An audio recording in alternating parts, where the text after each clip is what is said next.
All right, good morning, everyone. It is 8:15, so we are going to get started with our morning wake-up call. We're going to be going through the book, Little Things Matter. If you don't have the book, no problem. You can still join us and learn from this. This morning we have Mr. Chris G. He is a great leader. He's an inspiration and a friend to me, and he is also in Oklahoma. So, Chris, I'm going to pass it on to you. Hey, sounds good, Jennifer. Can you hear me okay? I gotcha. Awesome. Well, welcome, everybody. Man, it's exciting to hear all the little ding-dings of everybody coming in from all over the countryside. And what an exciting time we're in to be able to start the wake-up call again. This is something that's been talked about for a while. We had a couple of ladies that really just powered through to make this thing happen for everybody. So I'm excited, and today we're on Chapter 2 of the Little Things That Matter. And, man, as I was going through this chapter, it really hit me. It's like there's some really good points here. You know, you start off in your life or your career, like when you start to move into adulthood and people, you know, start talking to you about your college and your career and what business you may or may not be in. You know, a lot of the things that you hear a lot of times is people say, hey, you need to have a strong desire to win, right? Well, that's probably true, but we're going to go through some things that might shift or shake up your thinking around desire and what that does to your success. So as I was going through the book, the author here talks about how he has studied success. And, of course, he's experienced it firsthand as well. And he says that there's absolutely no doubt in his mind that the starting point to living a more successful, fulfilling life is to know positively what's important to you, right? Sounds normal. But it's not just that. You have to identify, this is one of the things that really hit me, guys, was you have to identify the things you value most. And we'll talk more about that here in just a few minutes.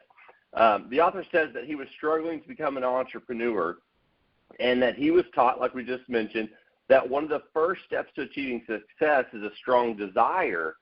But as you go through life, and as the author says, he went through his career, he's coached hundreds of entrepreneurs who wanted to achieve something great. They wanted it.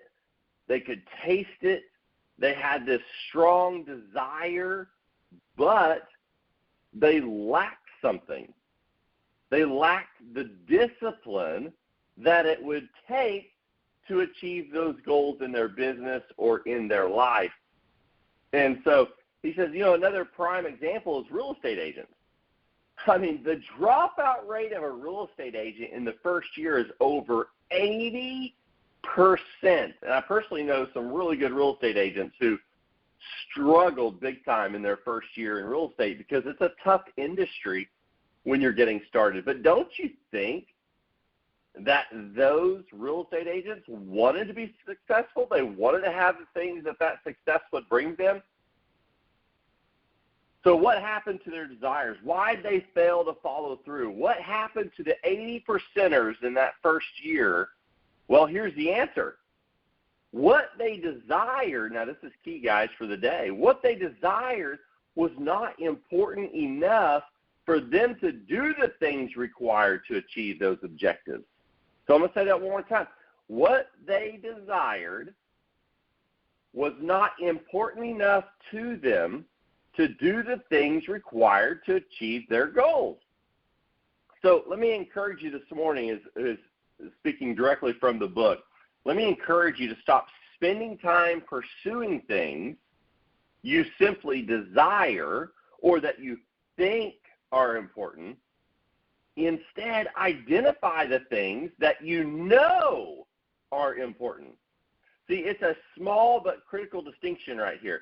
Far too many people waste large periods of their lives climbing mountains to only realize when they get to the top, they climbed the wrong mountain. Intentionally respected author and leadership coach Stephen Covey says this: how different our lives are when we really know what is deeply important to us And keeping that picture in mind, we manage ourselves each day to be and to know what really matters most. Man, that's important. So I'm going to read you the challenge this morning from the book. I love this book, Little Things That Matter, because each day you have this message and then you have this challenge to apply it to your life. So we really want to encourage you guys, if this is a huge thing. Like, if we all get on board and go through each one of these chapters and we adhere to the challenge, I challenge you to observe the results you will see at the end of this book. It's going to be incredible. So here's today's challenge: is make a list. Make a list of the things that are important to you, then prioritize that list. Identify the most important one and put that at the top. Identify the second and the third and so on and so on. And you make this list honest, okay? Whenever you're making it, you got to be honest. Don't put something at the top of the list because you think someone else will think that that's a cool priority, right? Don't do that. Put your number one. See, if you say that my family is really important to me, but you're traveling 2 to 3 weeks a month, you're working 80 hours a week, your actions may be speaking louder than your words. So what truly are your priorities? If your priority is your career and going forward and all that, put that at the top of your list, right? Whatever your priority is, put that as number one. If you're going to move forward, if you're going to move your life forward, you can't play games with yourself. Like, you can't pretend things are different than they really are. So when you complete this exercise, you're going to have this prioritized list of things that are most important for you to achieve. So I highly encourage you guys, please stop, do this exercise, and then the lessons that follow going forward as we continue through this book will be more impactful if you do this little step. So last thing here, desire alone is not enough to break through your obstacles. It's not enough to conquer the mountains that are in front of you.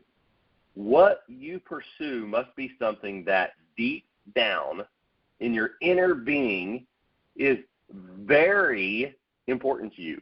And that's what I encourage you guys today, is really think through what in my life is most important. It goes back to that first statement we talked about, is what do you identify that is most valued in your life?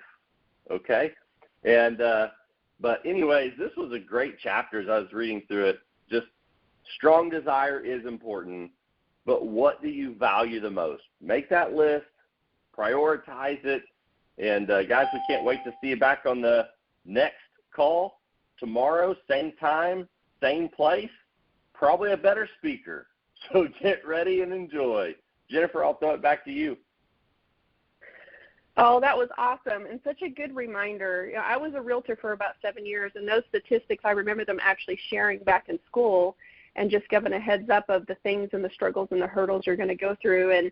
And honestly, I mean, we go through that in life. The struggles happen, and I know for me, when I went through some struggles several years ago, I thought I had my life planned. I thought I had the goal set of where my family was going to go, and it didn't end up going there. And reading through this chapter, it made me realize, you know what, there's some things that I need to get in place to understand and know what I'm going to be doing, because I don't have a path. And I had a friend once tell me about the GPS analogy, like, who gets lost out here?